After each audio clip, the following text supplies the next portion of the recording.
வணக்கம். சிறப்பு நேர்காணலுக்கு வரவேற்கிறோம். நிகழ்ச்சியின் இன்றைய சிறப்பு விருந்தினர் பேராசிரியர் திரு அழகிரிசாமி அவர்கள். வணக்கம். வணக்கம். தமிழ்நாடு அரசு வெள்ளை அறிக்கை வெளியிட்டிருக்கு. அது பற்றின கலந்துரையாடல் தான் அது. ஒட்டுமொத்தமாக தமிழ்நாட்டுடைய நிதி நிலைமை சரியில்லை அப்படின்னு தான் இந்த வெள்ளை அறிக்கையில குறிப்பிட்டிருக்கிறார்கள். கடன் அளவு கணிசமா உயர்ந்திருக்கு அப்படின்னு சொல்லியிருக்கிறாங்க. ஆண்டுக்கு 14% அளவுக்கு கடன் வாங்கியிருக்காங்க. கடந்த 60 ஆண்டுகளில் இல்லாத அளவு கடந்த 5 ஆண்டுகளில் மட்டும் கடன் வாங்கியிருக்கிறாங்க அப்படின்னு. வெள்ளை அறிக்கை சொல்லக்கூடிய அம்சம் என்ன? அச்சமூட்டக்கூடிய அளவில் தமிழ்நாட்டுடைய நிதி நிலைமை இருக்கா? வெள்ளை அறிக்கையில் சொல்லக்கூடிய 4 முக்கியமான ஏரியாவை நம்ம எடுக்கிறதுல முதல் தான் கடன். அவங்க அதிகமான கடன் ஏற்பட்டிருக்கு இந்த கடைசி 5 வருஷத்தில் அப்படின்னு சொல்கிறாங்க. இந்த கடன் காரணமாக செலுத்தக்கூடிய வட்டி அப்படிங்கிறது அதிகமாயிருக்கு அப்படின்னு சொல்கிறாங்க. இது காரணமாக 3வது விஷயமா தினசரி ஒரு வருஷத்துக்கான வருமானம் இருக்குல்ல, ரெவென்யூ ரெசிப்ட்ஸ், அது வருவாய் செலவினத்தை விட குறைவாக இருக்குது, இல்லை வருவாய் செலவினம் ரொம்ப ஜாஸ்தியாக இருக்கு அப்படின்னு சொல்கிறாங்க. 4வது விஷயம் நம்மளோட சொந்த வருவாய் அப்படிங்கிறது ரொம்ப குறைஞ்சிருக்கு அப்படின்னு சொல்கிறாங்க. ஆனால் நம்பர்ஸ் எடுக்கும்போது அது ரொம்ப ஒரு மார்ஜினலான குறைவு தான் வச்சுக்கோங்க, பர்சன்டேஜில் பார்க்கும்போது.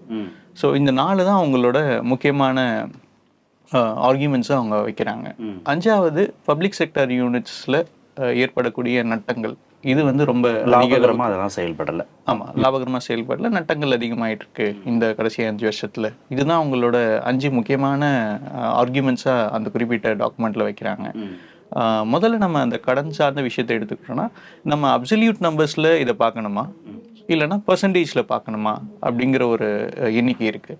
இது அப்சல்யூட் நம்பர்ஸில் எடுத்தோம் அப்படின்னா 5 லட்சம் கோடியிலேருந்து 10 லட்சம் கோடி இன்க்ரீஸ் ஆகிருக்கு, உண்மை.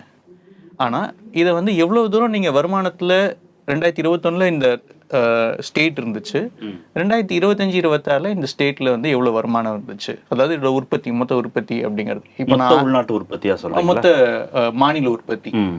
இப்போது நான் 1000 ரூபா என்னோட வருமானம், அப்புறம் நான் 100 ரூபா கடன் வாங்கியிருந்தேன். 5 வருஷத்தில் கழிச்சு என்னோட கடன் 400 ரூபா தான் இருக்குன்னா 100லேருந்து 400 ரூபா மாறி இருக்கு. பட் என்னோட வருமானம் எவ்வளோ மாறி இருக்குன்றதை செக் பண்ணால் தான் பர்சன்டேஜ் வைஸ் பார்க்க முடியும். வருமானம் கூடி இருக்கு, கடன் குறைவாக தான் இருக்குன்றீங்களா? கடனும் கூடியிருக்கு, வருமானமும் கூடியிருக்கு, அப்படிதான் பார்க்கணும். இப்போ டெப்ட் டு ஜிடிபி ஜிஎஸ்டிபி ரேஷியோ அப்படின்னு பார்க்கணும். அதாவது இப்படி புரிஞ்சுக்கலாமா, நிறைய கடன் வாங்கக்கூடிய அளவுக்கு என்னோட வருமானம் உயர்ந்திருக்கு, அப்படி புரிஞ்சுக்கலாமா? அப்படியும் புரிஞ்சுக்கலாம். சில நேரங்களில் கடன் மட்டுமே உயரும், வருமானம் உயராமலையும் சில மாநிலங்கள்ல இருக்கு. ஆனா இங்க வருமானமும் கூடியிருக்கு, கடனும் கூடியிருக்கு. ஸோ இனிஷியலாக நம்ம இதை மெஷர் பண்ணி பார்க்கணும்னா உங்களோட கடன் உங்களோட மொத்த உற்பத்தியில எவ்வளவு பங்கு அப்படின்னு பார்க்குறோம். ஆரம்பத்தில் 2021 எடுக்கும்போது கிட்டத்தட்ட அது 28% இருக்கு, 28.2% இருக்கு. இப்போ கிட்டத்தட்ட அதே நம்பர்ஸ்ல தான் அது ஹோவர் ஆகிட்டு இருக்கு. லாஸ்ட் இயர்ல கிட்டத்தட்ட 28.2% இருக்கு. கிட்டத்தட்ட இது 26% அளவுக்கு குறைஞ்சிருக்குன்ற மாதிரி சில டேட்டா சொல்லுது. இந்த 2025-26க்கு நம்மளுக்கு இன்னும் கிளியர் கட்டான நம்பர்ஸ் வரணும். ஜிஎஸ்டிபி தோராயமான நம்பர் தான் நம்மளுக்கு கொடுத்துருக்காங்க. அஃபிஷியல் நம்பர்ஸ் வரும்போது கிட்டத்தட்ட 26% கிட்ட வரும்னு சொல்கிறேன். இதுக்கான கைட்லைன்ஸ் இருக்குல்ல, அதாவது நீங்கள் உங்களோட கடன் உங்களோட உற்பத்தியில் எவ்வளோ தூரம் இருக்கலாம் அப்படின்னு ஒரு கைட்லைன் கொடுக்குறாங்க. ஒரு வரம்பு இருக்கு. அந்த வரம்பு கிட்டத்தட்ட நிதிக்குழு தான் கொடுக்குது, ஃபினான்ஸ் கமிஷன் தான் கொடுக்குறாங்க. அவங்க 32.5 வரைக்கும் இருக்கலாம், 32.5% வரைக்கும் ஒரு மாநிலத்தோட கடன் அவங்களோட மொத்த உள்நாட்டு அந்த குறிப்பிட்ட மாநிலத்தோட உற்பத்தி வரைக்கும் இருக்கலாம்னு சொல்கிறாங்க. அதில் நம்ம 4% இன்னும் குறைவாக தான் இருக்கும். அதாவது நமக்கு இன்னும் டெப்ட்டுக்கான ஸ்பேஸ் இன்னும் கூட தான் இருக்குது. நம்ம 28.5% தான் வாங்குறோம். ஆமாம், இன்னும் 4% 32 வரைக்கும் கூட போய் வாங்க முடியும். இதில் எங்கே சிக்கல் வருது அப்படின்னா, புதுசாக கொடுத்துருக்கிற வரம்பு அப்படிங்கிறதுல இவங்க இங்கே ஸ்டேட் பண்ணுற வரம்புன்றது 20% மாற்றிக்கிறாங்க. ஏற்கனவே இருந்த 32.5% இப்போ 20% மாற்றி இது ஜாஸ்தியானது அப்படின்னு சொல்கிறாங்க. இந்த 20% வரம்புக்கு இன்னும் கொஞ்சம் காலம் இருக்குது. அதை இப்போ நம்ம இந்த இம்ப்ளிமெண்டேஷனை பார்க்க முடியாது. இருக்கிற பல ஸ்டேட்ஸ் இந்தியாவில் நம்மளோட இன்னும் ஜாஸ்தியான கடனில் இருக்கிறாங்க. அதாவது அவங்களோட வருமானம் சார்ந்து பார்க்கும்போது ஜாஸ்தியான கடனில் இருக்காங்க. இந்த கடனில் 2 விஷயம் கேட்கணும். கடன் வாங்காமையே தமிழ்நாட்டுடைய மாநில நிர்வாகத்தை ஒரு அரசால் நடத்தவே முடியாதா, அது ஒன்று. இல்லை இவ்வளவு கடன் வாங்கணுமா அப்படின்னு ஒன்று. கடன் வாங்குறதுனால என்னெல்லாம் கிடைச்சிருச்சு, தமிழ்நாட்டுக்கு என்னெல்லாம் கிடைச்சிருச்சு? கடன் வாங்குகிறோம், அதை வளர்ச்சிக்காக பயன்படுத்துகிறோமா, இல்லை செலவினங்களுக்காக மட்டுமே செலவு செய்கிற ஒரு மாநிலமாக நம்ம இருக்கோமா? இந்த கடன் பற்றின பார்வையில் ரெண்டு பிரிக்க வேண்டியதாக இருக்குது. ஒரு வீடு சார்ந்து இருக்கிற அமைப்புக்கும் ஒரு மாநிலமோ இல்லை ஒரு நாடு ஆன அமைப்புக்கும் ஒரே மாதிரியான விஷயத்த வந்து ஹேண்டில் பண்ண முடியாது. ரெண்டும் வேற வேற மாதிரியாக தான் ஒர்க் பண்ணணும். இப்போ நீங்கள் வந்து உங்களோட வருமானத்தை தாண்டி உங்கள் வீட்டில் இல்லை குடும்பத்தில் வந்து கடன் கூட ஆரம்பிக்குது அப்படின்னா நிறைய பேர் வந்து அங்கே அலாம் அடிப்பாங்க. இது வந்து தவறு அப்படின்னு வந்து சுட்டி காட்டுவாங்க. நம்மளோட கடனை குறைக்க வேண்டிய தேவை இருக்குன்னு சொல்லுவாங்க. இது எல்லாமே வீட்டில் நடக்கக்கூடிய ஒரு ப்ராசஸ். இந்த கடன்லையுமே என்ன ஒரு சந்தேகம்னா, இப்போ ஒரு கடன் வாங்குறோம், வீட்டிலேருந்து ஒரு வீடு கட்டுறோம், இல்லை ஒரு நிலம் வாங்குறோம், ஒரு நகை வாங்குறோம், இல்லை வேற ஏதாவது இன்வெஸ்ட்மெண்ட்டாக நம்ம அதை மாற்றுறோம் அப்படிங்கிறதுக்கும், அந்த கடனை பொழுதுபோக்கு அம்சங்களுக்காக நம்ம செலவு செய்கிறோம் அப்படிங்கிறதுக்கும் வேறுபாடு இருக்கு. இந்த மாநில கடனை எப்படி புரிஞ்சுக்கிறது? இந்த மாநில கடனை, இந்த கடனோட ஏற்றத்துக்கு பின்னாடி என்னென்ன மாதிரியான விஷயங்கள் நடந்திருக்கு அப்படின்றத பார்க்குறோம் அப்படின்னா, சமூகம் சார்ந்து இருக்கிற செலவுகள் இருக்குல்ல, சோஷியல் செக்யூரிட்டி ஸ்கீம், சமூக பாதுகாப்பு சார்ந்து இருக்கிற செலவுகள் இருக்குல்ல, இது இங்கே பல்மடங்காக இன்க்ரீஸ் ஆயிருக்கு. நீங்கள் பல்வேறு செக்டார் சார்ந்து இன்க்ரீஸ் ஆயிருக்கு. இதோட அளவுகோலை நான் என்ன எடுக்கலாம் அப்படின்னா வந்து நீங்கள் எஜுகேஷன் பேஸ் பண்ண ஸ்டாட்டிஸ்டிக்ஸ் எடுக்கலாம், ஹெல்த் பேஸ் பண்ண ஸ்டாட்டிஸ்டிக்ஸ் எடுக்கலாம், நியூட்ரிஷன் பேஸ் பண்ண ஸ்டாட்டிஸ்டிக்ஸ் எடுக்கலாம், உமன் எம்பவர்மெண்ட் ஸ்டாட்டிஸ்டிக்ஸ் எடுக்கலாம். இது ஏற்கனவே பல்வேறு இடங்களில் பேசப்பட்ட தகவல்கள் தான். எல்லா ஸ்டாட்டிஸ்டிக்ஸ் எடுத்தாலும் நம்ம வந்து ஒரு லீடிங் பெர்ஃபார்மராக தான் இங்கே இருக்கும். அப்போது இந்த கடன் வந்து டெலிவரி கொடுத்துருக்கா, அதாவது அதோட எக்ஸ்பெக்டேஷன்ஸை மீட் அவுட் பண்ணியிருக்கா, ஏதோ ஒரு வகையில் இண்டிகேட்டர்ஸில் வந்து ரெஃப்ளெக்ட் ஆகுதா அப்படின்னா நம்ம அனைத்து இண்டிகேட்டர்ஸ்லையும் அது ரெஃப்ளெக்ட் ஆகிடும். கடன் வாங்கினதுனால நல்லது நடந்திருக்கா அப்படின்னா நல்லது நடந்திருக்கு.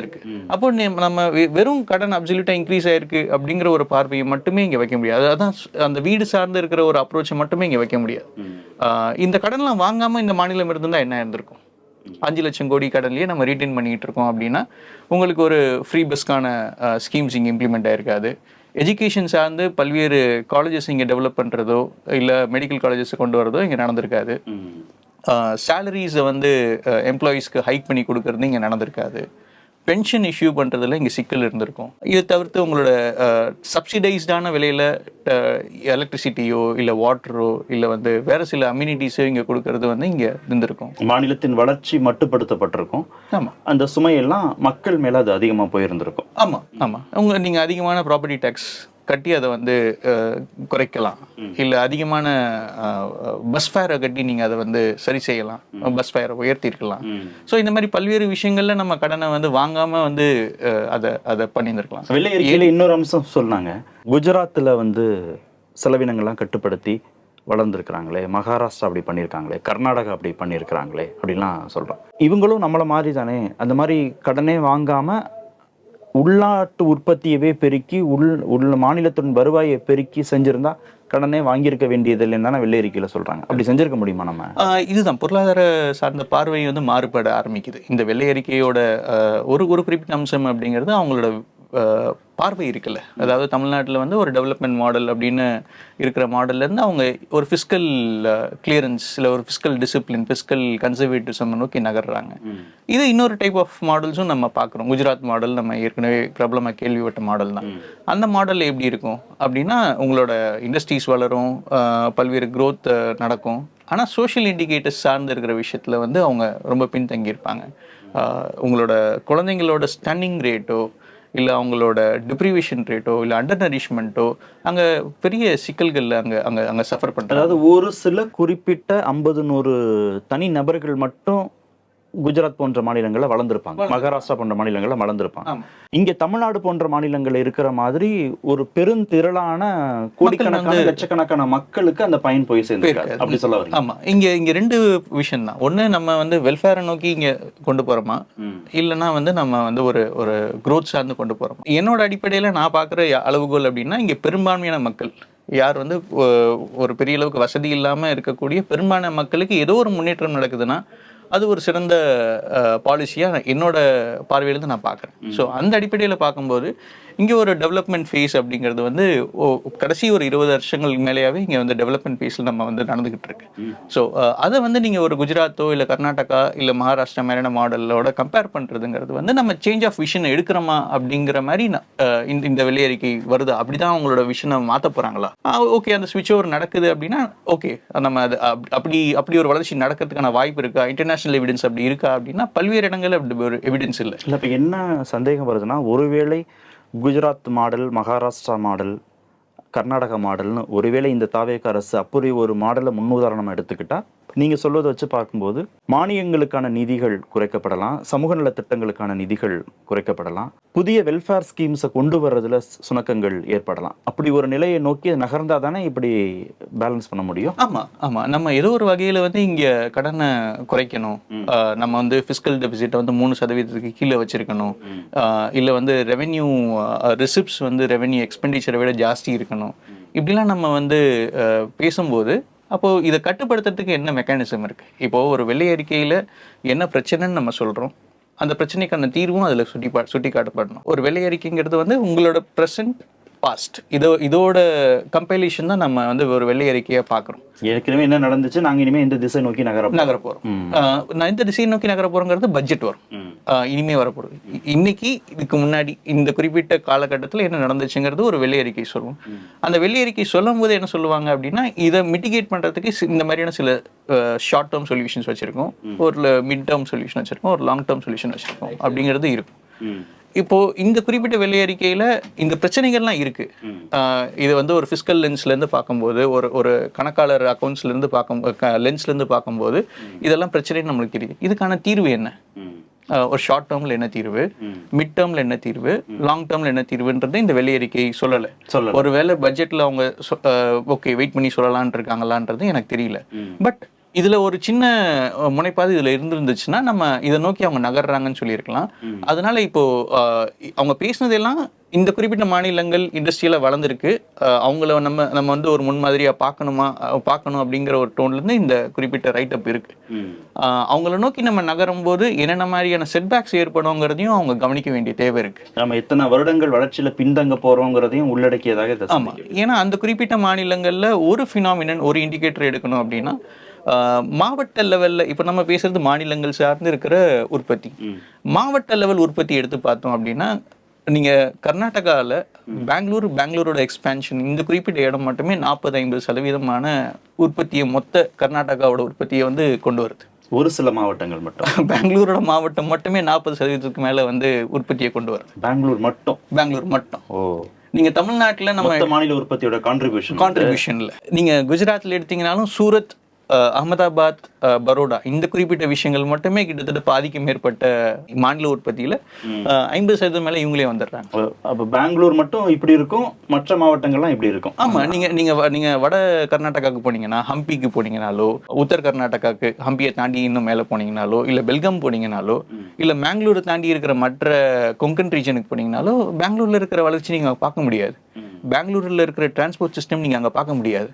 பெங்களூர்ல இருக்கிற கம்பேரிட்டிவ்லி அங்க இருக்கிற ஒரு பெட்டர் ரோட்ஸ் கூட அங்க இருக்கிறதுக்கான வாய்ப்புகள் கம்மியா இருக்கும். இல்ல இப்ப இதை பாக்குறவங்களுக்கு என்ன தோணும்னா, இயல்பாவே சென்னை, கோயம்புத்தூர், மதுரை, திருச்சி மாதிரி மற்ற மாவட்டங்கள் இல்லை தானே, இங்கேயும் அப்படிதானே இருக்குன்னு தானே தோணும். இன்னொன்னு சும்மா ஒரு சின்ன தகவலுக்காக சொல்றேன், நம்ம தமிழ்நாட்டில் எந்த குறிப்பிட்ட மாவட்டம் அதிகமான ஜிடிபி கான்ட்ரிபியூட் பண்ணிருக்கோம்னு நினைக்கிறீங்க? ரொம்ப யோசிச்சா சென்னை தான். ஆக்சுவலா கோயம்புத்தூர் தான் ஜாஸ்தியாக கொடுக்கும் சென்னையை விட. இங்கே வந்து ஒரு கிளஸ்டராக எடுக்கும்போது கொஞ்சம் நிறைய வருது, அதாவது திருவள்ளூர், காஞ்சிபுரம்லாம் சேர்க்கும்போது ஒரு 20-30% வருது. ஆனால் கோயம்புத்தூர் தான் ஒரு மாவட்டமாக அதிகமாக இருக்குது. இல்லை, நீங்கள் வசதிகள் சொன்னீங்கல்ல, சாலை வசதி, தண்ணீர் வசதிங்கிறது இங்கே தமிழ்நாட்டில் சமச்சீரான வளர்ச்சி இருக்குன்னு சொன்னீங்க. அப்படி இருக்கா? அது நீங்க குஜராத்தோடவோ மகாராஷ்டிராவோடவோ தமிழ்நாட்டில் உங்களுக்கு ஆக்சஸ் டு ஃபெசிலிட்டிஸ் எல்லாமே இருக்கு. நீங்க உங்களோட பப்ளிக் டிரான்ஸ்போர்ட் சிஸ்டமா இருக்கட்டும், இல்லை உங்களுக்கு சோஷியல் செக்யூரிட்டி ஸ்கீம்ஸாக இருக்கிற பிடிஎஸ் சிஸ்டமாக இருக்கட்டும், இது எல்லாமே உங்களுக்கு தமிழ்நாட்டில் இன்ரூட்ஸ் வரைக்கும் இருக்குல்ல. நம்ம வட இந்தியாவிலேருந்து புலம்பெயர்ந்து வரக்கூடிய பல தொழிலாளர்கள் வந்து சென்னையை மட்டுமே அவங்க தங்கி இல்லை, சென்னையை தாண்டி நான் பரமக்குடியில் பார்த்துருக்கேன், இல்லை வந்து ஒரு நாகர்கோயிலில் பார்த்துருக்கேன். அவங்க அக்ராஸ் தமிழ்நாடு எல்லா இடத்துலையுமே இருக்கிறாங்க. ஏன்னா கனெக்டிவிட்டி அவ்வளோ ஸ்ட்ராங்காக இருக்குது. ரோட் வழியாவோ இல்லை ட்ரெயின் வழியாவோ இல்லை பல்வேறு வகையில் வந்து இங்கே இன்ரோட்ஸ் வரைக்கும் உங்களுக்கு இருக்குது. ரெண்டாவது, உங்களுக்கு அரிசி சார்ந்து பிரச்சனை இல்லை. 2 அலோகேஷன் நடக்குது. அதாவது ரேஷன் கடையில் நம்ம வாங்குறோமா அந்த அரிசி அப்படிங்கிறத தாண்டி, இந்த அரிசி ஏதோ ஒரு வகையில் அடுத்த கட்டத்தில் ஒரு ஏதோ ஒரு சின்ன வியாபாரத்துக்கு 1 ரூபாக்கோ 2 ரூபாக்கோ யாருக்கிட்ட அந்த பணம் இல்லையோ, அஃபோர்டபிலிட்டி இல்லையோ, அவங்களுக்கு இந்த குறிப்பிட்ட அரிசி அங்கே நகருது. ஃபர்ஸ்ட் அலோகேஷன் வந்து சோஷியல் அலோகேஷனாக இருக்கலாம், செகண்ட் அலோகேஷன் தீவனமாகவும் போகுது.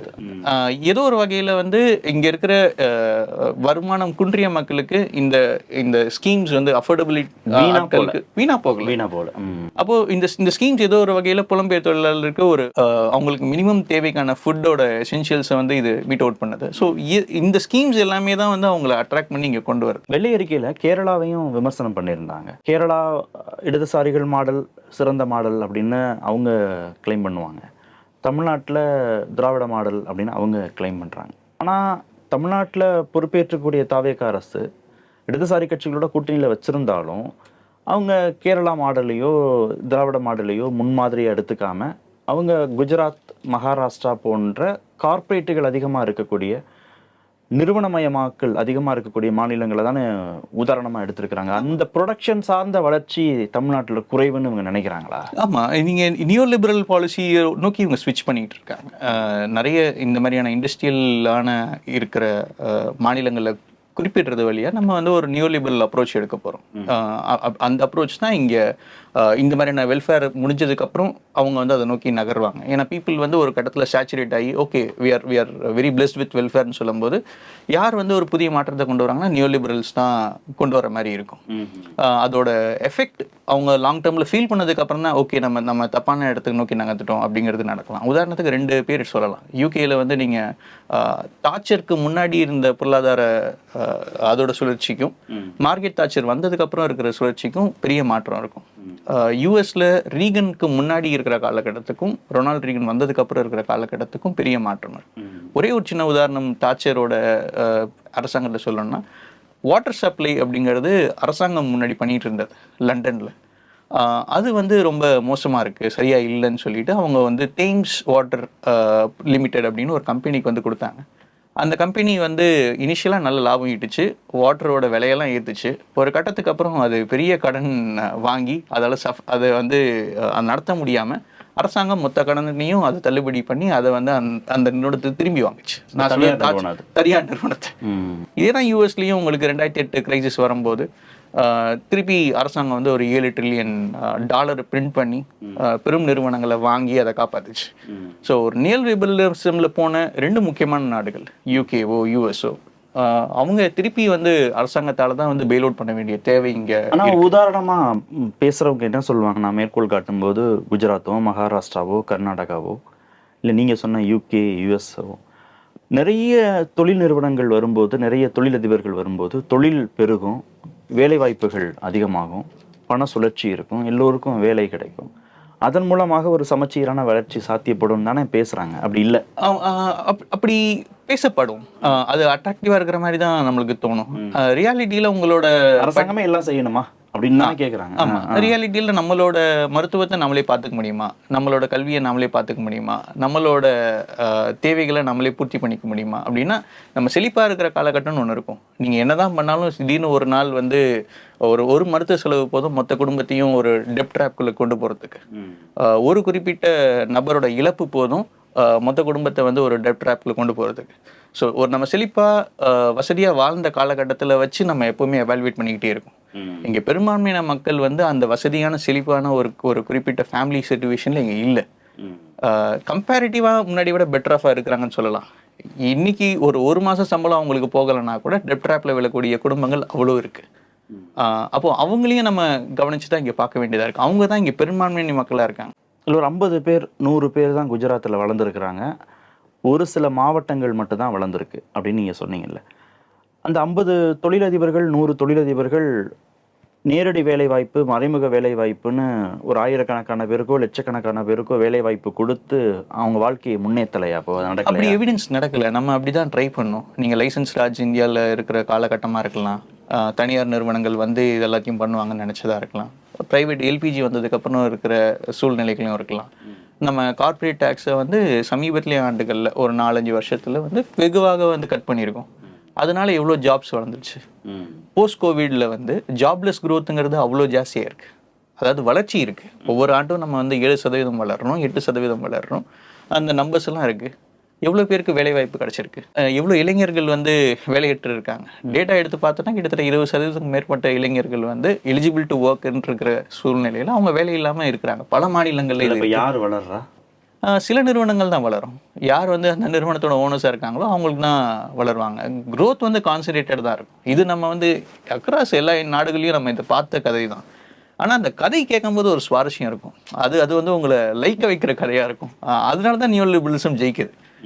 அந்த கதை கேட்கும்போது ஆமால, நம்ம தான் நம்மளோட எஜுகேஷன் காசு செலவு பண்ணணும், நம்ம தான் நம்மளோட ஹாஸ்பிட்டல் செலவு காசு செலவு பண்ணணும், சில நிறுவனங்கள் கொடுக்குற வேலையை வச்சு தான் நம்ம இருக்கோம் அப்படின்றது இருக்கும். மீனை கொடுக்காம மீன் பிடிக்க கற்றுக் கொடுங்க அப்படி சொல்ல பழமொழிகள்லாம் நம்ம சொல்லி மக்களை வந்து இதுக்குள்ள கொண்டு வரது ரொம்ப ஈஸி. நியூ லிபரலிசம் வந்து ஒரு கவர்ச்சி இருக்கும், நல்ல நல்ல கவர்ச்சியா இழுக்கும். ஏன்னா அவங்களுக்கு நவீன பொருட்கள் அவங்க தான் கொண்டு வராங்க, நவீன மாற்றத்தை அவங்க தான் கொண்டு வராங்க. அதனால மக்கள் வந்து அதை நோக்கி ஒரு கவர்ச்சியில வரதான் செய்வாங்க. ஆனா ரியாலிட்டியில ஒரு இனிஷியலா நீங்க ஒரு பாப்கார்ன் வாங்க தியேட்டர்ல போய் வாங்கும்போது உங்களுக்கு வந்து ஒரு கவர்ச்சி கிடைச்சல. இன்னைக்கு உங்களுக்கு வலிக்குது அந்த பாப்கார்ன் வாங்க. 400 ரூபாயோ 350 ரூபாயோ. இன்னைக்கு நீங்க மல்டிப்ளெக்ஸ்ல பாப்கார்ன் வாங்கும்போது உங்களுக்கு வலிக்குது. டிக்கெட் வாங்குறதுக்கு எனக்கு காசு இருக்கு, ஆனா பாப்கார்ன் வாங்குறதுக்கு காசு இல்லை. ஆனா அந்த பாப்கார்ன் வந்து உங்களுக்கு இனிஷியலா ஒரு லைக்கிற வேலையை வந்து பண்ணும். நம்ம வீட்டு பக்கத்துல இருக்க தியேட்டர்லாம் சரியில்லை, டிக்கெட்டோட ஃப்ரீயா கூட சில சமயங்களில் கிடைச்சது. அப்போ அந்த இனிஷியலா நம்ம உள்ள போகும்போது போயிடலாம். ஒரு கட்டத்துக்கு அப்புறம் அவங்க முடிவு பண்ணாங்க, நீங்களாம் எனக்கு தேவையில்லை, 700 ரூபா கொடுத்து பாப்கார்ன் வாங்குறதுக்கு கெப்பாசிட்டி இருக்கா, வா, இல்லையா வராது அப்படிங்கிறத நோக்கி தான் வந்து நகர்த்தும். ஏன்னா இவ்வளோ விலைக்கு வந்து வாங்க முடியுமா முடியாதான்றது எல்லாருக்கும் தெரியும். அவ்வளோ ஒரு 700 ரூபா கொடுத்து எல்லாரும் மேலேயும் வாங்க முடியாது. இங்கே நமக்கு மெஜாரிட்டியான ஆட்களுக்கு ஒரு நாளைக்கான வருமானமே வந்து 400 ரூபா 500 ரூபா தாண்டாது பெருமையான ஆட்களுக்கு. அப்போ ஒரு பாப்கார்னோட விலை 695க்கு நம்ம விற்கும்போது நேச்சுரலி மெஜாரிட்டி எனக்கு வேணாம், ஒரு சின்ன ஆடியன்ஸ்க்கு நான் கேட்டர் பண்ணால் போதும் அப்படிங்கிறத நோக்கி தான் வந்து நியூ லிபரலிசம் எப்பவுமே நகரும். அது வழியாவே அவங்களால ரிட்டைன் பண்ணிக்க முடியும். அந்த மாடலை நம்ம எதுவும் குற்றம் சொல்ல முடியாது. அப்படிதான் பிஸ்னஸ் ஆப்ரேட் ஆகுது. ஒரு கரப்ஷன் ஃப்ரீ கவர்மெண்ட் இங்க இருக்கக்கூடிய கனிம வளங்களை பயன்படுத்தியே முன்னேறது, பத்திரப்பதிவு கட்டணத்தை, முத்திரைத்தாள் கட்டணத்தை உயர்த்துறது, சந்தை மதிப்புக்கு நிகராக உயர்த்துறது, டாஸ்மாக் வருமானத்தை படிப்படியாக குறைக்கிறது, இந்த மாதிரி மிக்சடா நிறைய ரெக்கமெண்டேஷன்ஸ் அந்த வெள்ளை அறிக்கைக்குள்ள பார்க்கிறோம். இதெல்லாம் எந்த அளவுக்கு இந்த சிஸ்டத்துக்கு பொருந்தி போறதா இருக்கு, எந்த அளவுக்கு இதெல்லாம் சாத்தியம்? நம்ம ஒரு முக்கியமான குற்றச்சாட்டை இவங்க வைக்கிறது வந்து ஸ்டேட் ஓன் டாக்ஸ் ரெவென்யூ அப்படிங்கிறது வந்து இங்க கம்மியா இருக்கு அப்படின்னு சொல்றாங்க. ஓகே, கம்மியா இருக்கு, சொந்த வருவாயை பெருக்க எதுவுமே செய்யல அப்படிங்கிறது வந்து சொல்றாங்க. இதோட பேரலா நம்ம என்ன பார்க்க வேண்டியது இருக்கு அப்படின்னா, ஜிஎஸ்டிக்கு நமக்கு கொடுக்கப்பட்ட இழப்பீடு அப்படின்னு இருக்குல்ல, அதுவும் இந்த காலகட்டத்தில் நின்று போச்சு. ஆண்டுக்கு ஒரு 10,000 கோடி வந்து நமக்கு எக்ஸ்ட்ராவா ஜிஎஸ்டியோட நம்ம விட்டு ஜிஎஸ்டிக்கு மாறினது காரணமா நம்மளுக்கு கிடைக்கக்கூடிய இழப்பீடு இருந்துச்சுல, அது வந்து நின்று போச்சு. 5.45% தான் நம்ம ஜிஎஸ்டிக்கான இழப்பீட்டு தொகையை வாங்குறோம். ஆமா, வருவாய். ஆமா, 5.4% வந்து ஸ்டேட் ஓன் டாக்ஸ் ரெவென்யூ இப்போ மென்ஷன் பண்றாங்க. நமக்கு கிடைக்கக்கூடிய ஜிஎஸ்டி வருவாய் வந்து கொஞ்சம் கொஞ்சமா கம்மியாயிடுச்சு. மத்திய அரசு கிட்ட இருந்து வரக்கூடிய வருவாய் அப்படிங்கிறது வந்து கம்மியா இருக்கு. இதுக்கு முன்னாடி எக்ஸஸா நம்மளுக்கு இழப்பீடு வழியா எக்ஸ்ட்ராவா கிடைக்கும், இப்போ அது நம்மளுக்கு கிடைக்கிறது கிடையாது. அப்போ இந்த ஜிஎஸ்டியோட ரெவென்யூ அப்படிங்கிறது ஒண்ணு. ரெண்டாவது, நீங்க ₹1 வந்து டாக்ஸ் கொடுக்குறீங்க அப்படின்னா நம்மளுக்கு கொடுக்கக்கூடிய திருப்பி கிடைக்கக்கூடிய பணம் அப்படிங்கிறது 27-29 பைசா. இது நிறைய பேர் பேசியிருக்காங்க. அப்போ இது ரெண்டும் ஸ்டேட் ஓன் டாக்ஸ் ரெவென்யூல ஒரு முக்கியமான அங்கம். இது ரெண்டும் இப்போ வந்து வீழ்ச்சியில் இருக்கு, அதாவது இறங்க முகத்துல இருக்கு. நம்ம கிட்ட இல்ல, நம்மளோட கண்ட்ரோல்ல இல்ல. அப்போ நேச்சுரலி நம்மளோட ஸ்டேட் ஓன் டாக்ஸ் ரெவென்யூ அப்படிங்கிறது வந்து கீழே வரதான் செய்யுது. ஒரு காரணம். ரெண்டாவது காரணம், நம்மளோட கடன் வாங்கக்கூடிய கெப்பாசிட்டி, பாரோயிங் லிமிட் அப்படிங்கிறது யூனியன் கவர்மெண்ட் சில கண்டிஷன்ஸ் வந்து முன்னாடி விதிச்சிருந்தது. கோவிட் டைம்ல 5% வரைக்கும் நீங்க வாங்கலான் இருந்தது. இப்போ அவங்க கொஞ்சம் கொஞ்சமாக என்ன பண்ணுறாங்கன்னா 3% சுருக்கிட்டாங்க.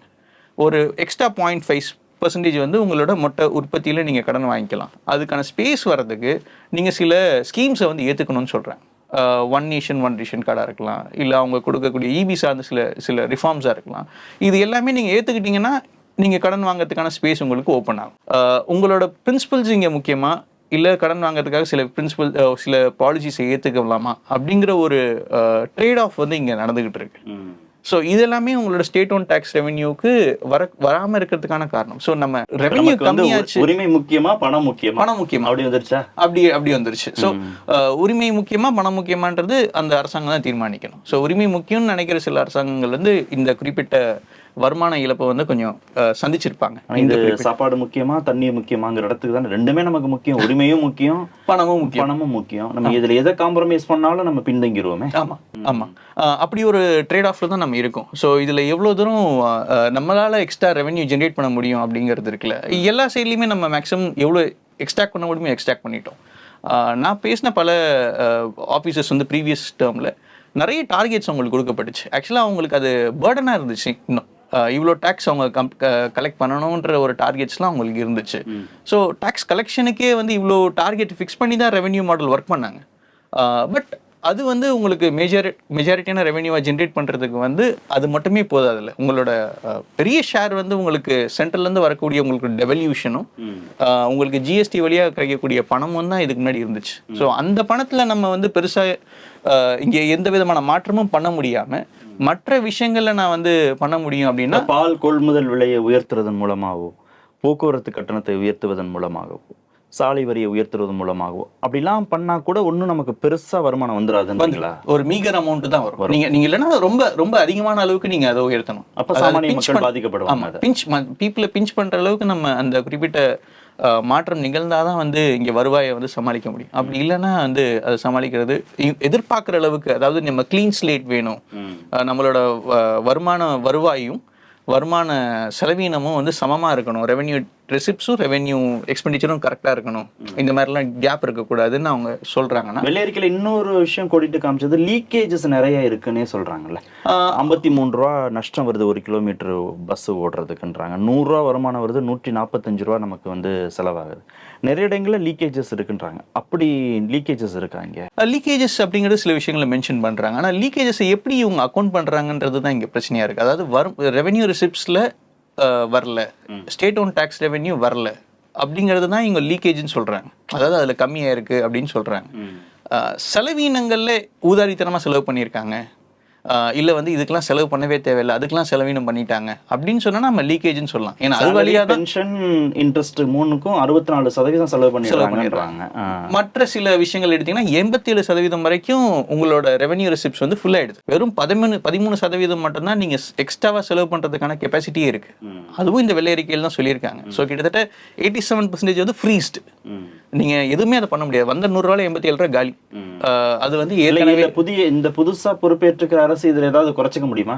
சேலரியை குறைச்சிக்க முடியுமா? பென்ஷனை குறைச்சிக்க முடியுமா? அது வட்டியை குறைச்சிக்க முடியுமா? அதான் அப்படி ஒரு ரிஃபார்ம் அவங்க தான் யோசிக்கணும். அப்படி யோசிச்சாங்கன்னா எம்ப்ளாயீஸ் எப்படி அவங்களோட ரியாக்ட் பண்ணுவாங்க, ஸோ இந்த கவுண்டர் ஆக்ஷன்ஸ் எப்படி இருக்கும், ஸோ அதை பொறுத்து தான் ஃபர்தர் ஆக்ஷன்ஸ் முடிவாங்க. ஸோ நமக்கு தெரிஞ்ச வரைக்கும் சேலரி, பென்ஷன், இன்ட்ரெஸ்ட் ரேட்ஸ் இது சார்ந்து எதுவுமே நம்ம வந்து கை வைக்க முடியாது. இது வந்து ரொம்ப நியூ இன்கம் ஜெனரேஷனுக்கு வாய்ப்பு இருக்கா அந்த அரசாங்கத்துக்கு? எவ்வளோதான் நம்ம நியூ இன்கம் அப்படின்ற விஷயத்த பேசினாலும் ஜிஎஸ்டி வந்ததுக்கப்புறம் நம்மளால் பல்வேறு இடங்களில் வந்து கிளிப் டவுன் ஆயிருக்கும். நம்மளால் எக்ஸ்ட்ராவாக இந்த விஷயம்லாம் பண்ண முடியும் அப்படிங்கிற விஷயங்கள்லாம் நம்மளால் பண்ண முடியாது. நான் ரீசெண்டாக படித்த ஒரு ஆர்டிக்கிளில் வந்து சி ரங்கராஜன் கோட் பண்ண விஷயம் வந்து, ஸ்டேட் வந்து தன்னோட டாக்ஸை விதிக்கணும், இன்கம் டேக்ஸை விதிக்கணும் அப்படின்னு ஒரு ரிஃபார்ம் சொல்கிறார். யூஎஸ் மாதிரியான நாடுகளில் வந்து டபுள் டாக்ஸேஷன் இருக்கு. நம்ம வந்து யூனியன் கவர்மெண்ட்டுக்கும் ஒரு டேக்ஸை பே பண்ணுவோம், அந்த ஸ்டேட் கவர்மெண்ட்டுக்கும் ஒரு டேக்ஸை பே பண்ணுவோம். இப்போது ரங்கராஜன் அவர் ஃப்ளோட் பண்ண மாதிரியான ஒரு ரிஃபார்மை நம்ம யோசிச்சோம்னா, டபுள் டாக்ஸேஷனுக்கு மக்கள்லாம் ஒத்துப்பாங்களா? ஏற்றுக்க தயாரா? நான் ஏற்றுக்க தயாரா? நீங்கள் ஏற்றுக்க தயாரா? ஏற்கனவே நம்ம யூனியன் கவர்மெண்ட்டுக்கு ஒரு அமௌண்ட்டை பே பண்ணுவோம், எக்ஸ்ட்ராவாக ஸ்டேட்டுக்கும் ஒரு அமௌண்ட்டை நம்ம பே பண்ணுறதுக்கு நம்ம ரெடியாக இருக்கிறோமா? ஸோ அந்த புல்லட்டை நம்ம வெயிட் பண்ணுறதுக்கு ரெடியாக இருக்கிறோம்னா நம்ம டேக்ஸ் நெட்டுக்குள்ளே இருக்கிறவங்களுமே ரொம்ப குறைவு தானே, பெர்சன்டேஜ் ரொம்ப குறைவு, அதுவே குறைவு. ஸோ நீங்கள் யார் வெல் ஆஃபாக இருக்காங்களோ அவங்களுக்கு எக்ஸ்ட்ராவாக டேக்ஸ் பண்ணுறதுங்கிறது வந்து இன்னொரு வாட்டி பண்ண முடியுமா? அவங்கள இன்னும் கொஞ்சம் மில்க் அவங்க கிட்ட எடுத்துக்க முடியுமா அப்படின்னா நம்ம அப்படிலாம் யோசிக்கலாம். பட் இதுக்குமே பல லீகல் ப்ரொசீஜர்ஸ் எல்லாம் இருக்குன்னு வச்சுக்கோங்க. நான் ஜஸ்ட் ஒரு ரேண்டம் ரிஃபார்மை சொல்கிறேன், ஒருத்தர் கோட் பண்ண, ஒரு லீடிங் எக்கனாமிஸ்ட் கோட் பண்ண ரிஃபார்மை சொல்கிறேன். அப்படி நீங்கள் பண்ணாலுமே இங்கே நிறைய ஹேர்டில்ஸ், ஹிக்கப்ஸ்லாம் இருக்குது. அதெல்லாம் தாண்டி தான் நம்ம அதை பண்ண முடியும். ஸோ ஜிஎஸ்டி வந்ததுக்கப்புறம் நம்மளோட capacity to expand tax revenue அப்படிங்கிறது வந்து ரொம்ப ஸ்ட்ரிங்காக இருக்குது. அதை நம்ம வந்து ரெக்கக்னைஸ் பண்ண வேண்டிய தேவை இருக்குது. நன்றி நிகழ்ச்சியில் பங்கேற்றதற்கு. நன்றி. மீண்டும் சந்திப்போம். நன்றி, வணக்கம்.